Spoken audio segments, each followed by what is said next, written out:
ये कि मैं जब भिवानी से आया तो मैं एकदम घोर आरएसएस से संघी व्यक्ति था, कोई दुविधा नहीं थी। BJP, ABVP, RSS, Arya Samaj, मेरे पेरेंट्स उसको मानते हैं, तो मैं उतना नहीं मानता था क्योंकि हवन करना, पूजा पाठ करना बोरिंग लगता था उस उम्र में, तो नहीं करता था। Hey guys, welcome to my show the Noorin show. आज की वीडियो एक ऐसे शख्स की है जो अपने बारे में ये बता रहे हैं कि कैसे वो इस्लाम से इतनी नफ़रत करते थे और वो किस कदर मुसलमानों के ख़िलाफ़ और आरएसएस संस्था से भी जुड़े हुए थे।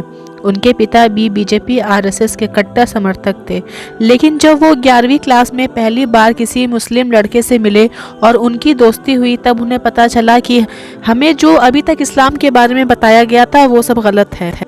ये कोई साधारण इंसान नहीं है, ये देश की सबसे मुश्किल परीक्षा यूपीएससी की परीक्षा को भी सफलतापूर्वक पास कर चुके हैं। आजकल लोगों का ऐसा ब्रेन वॉश किया जाता है कि वो इस्लाम को जाने बगैर ही इस्लाम और मुसलमानों से नफरत करने लगते हैं। आइए जानते हैं इनकी कहानी इन्हीं के ज़ुबानी। तो चलिए शुरू करते हैं इस वीडियो को।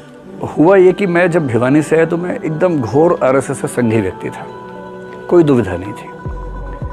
BJP, ABVP, RSS, Arya Samaj, मेरे पेरेंट्स उसको मानते हैं, तो मैं उतना नहीं मानता था क्योंकि हवन करना, पूजा पाठ करना बोरिंग लगता था उस उम्र में, तो नहीं करता था।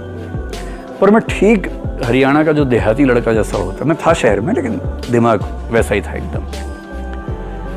लड़कियों को लेके कुछ गलत बात बोल देना भी मुझे लगता था नॉर्मल बात है, इसमें क्या खास बात है। मतलब ऐसी बदतमीजी मैंने कभी नहीं की, लेकिन कोई अगर बोल रहा है मेरे आसपास या कभी मेरे मुंह से भी निकल गया तो नॉर्मल लगता था।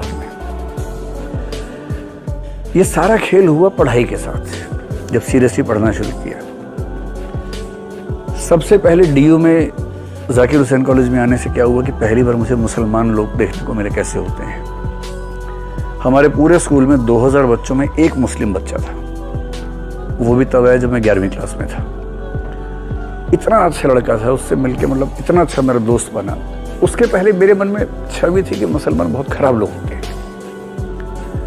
उससे मिला, मैंने कहा अगर ऐसे होते हैं फिर तो ठीक है भाई, फिर तो कोई दिक्कत नहीं है। पूरा एक्सपोजर एक ही व्यक्ति का था। आपको आश्चर्य इसलिए हो रहा है कि आप वैसे माहौल से निकले नहीं है ना, so you become what you live around.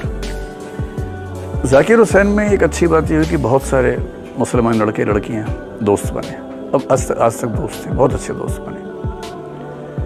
तो गलत फहमियाँ तो इंटरेक्शन से ही खत्म होती हैं।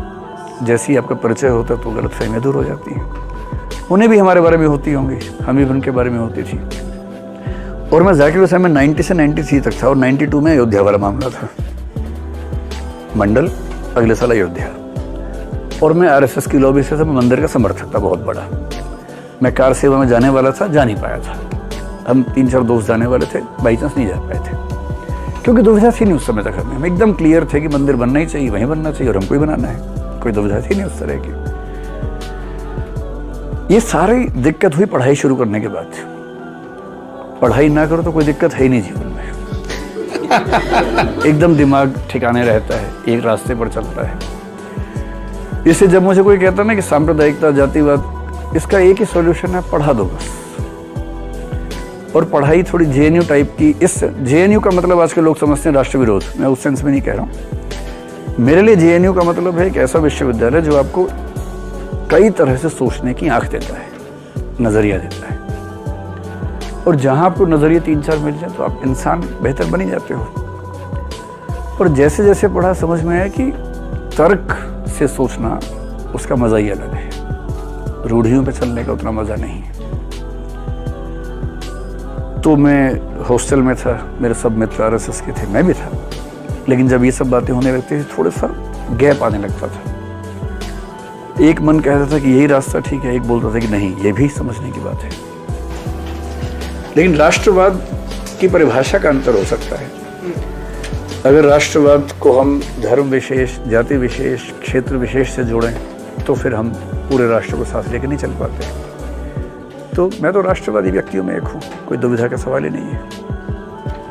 अच्छा, लेकिन मेरा राष्ट्रवाद अंतरराष्ट्रवाद के विरोध में एकदम नहीं है। पाकिस्तान बर्बाद हो जाए मैं कभी नहीं चाहता। मैं चाहता हूँ भारत भी आबाद रहे, पाकिस्तान भी आबाद रहे, चीन भी आबाद रहे। सिर्फ इस संयोग से कि एक व्यक्ति वहां पैदा हो गया इसलिए उसको मर जाना चाहिए, ऐसा राष्ट्रवाद मेरा नहीं है। राष्ट्र हैं, सबके संबंध अच्छे हों, क्यों हम किसी के लिए खराब काम ना करें। अगर वहाँ की सेना गड़बड़ करती है तो हमारी सेना उससे लड़ेगी, सीधी सी बात है, हम अपनी सेना के साथ खड़े हैं। लेकिन मैं बिना बात के ये काम ना करूँ कि सारे पाकिस्तानी मर जाएं, क्यों ऐसी काम ना करूँ। उम्मीद करते हैं वीडियो आपको पसंद आई होगी। वीडियो पसंद आई हो तो वीडियो को लाइक करिएगा और चैनल को सब्सक्राइब करना मत भूलिएगा।